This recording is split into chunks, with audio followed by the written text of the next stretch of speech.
គោលបំណងនៃការធ្វើផែនការទុនធានមនុស្ស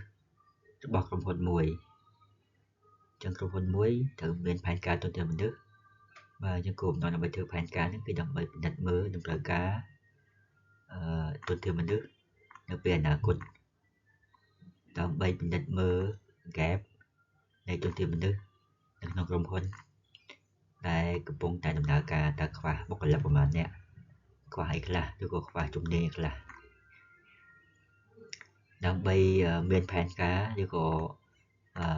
រៀបចំផែនការសម្រាប់ការបន្តបន្ទាហើយនឹងការអភិវឌ្ឍទុនធានមនុស្សនៅក្នុងក្រុមហ៊ុនដើម្បីរៀបចំទុនធានមនុស្សឲ្យធ្វើការប្រកបដោយប្រសិទ្ធភាពចឹងតើការរៀបចំ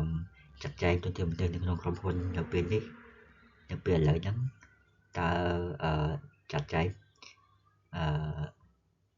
មានប្រសិទ្ធភាពអត់ដើម្បីពិនិត្យមើលតម្រូវការនៅការពង្រីក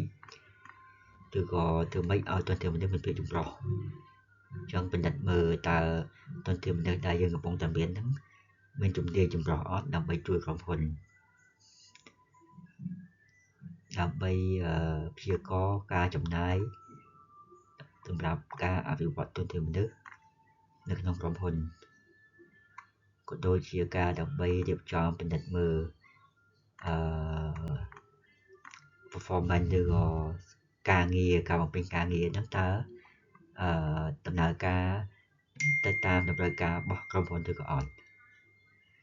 ចឹងនៅពេលដែលយើងមាន effective HR planning ការមានផែនការទុនធានមនុស្សមួយដែលមានប្រសិទ្ធភាពគឺយើងអាចមាន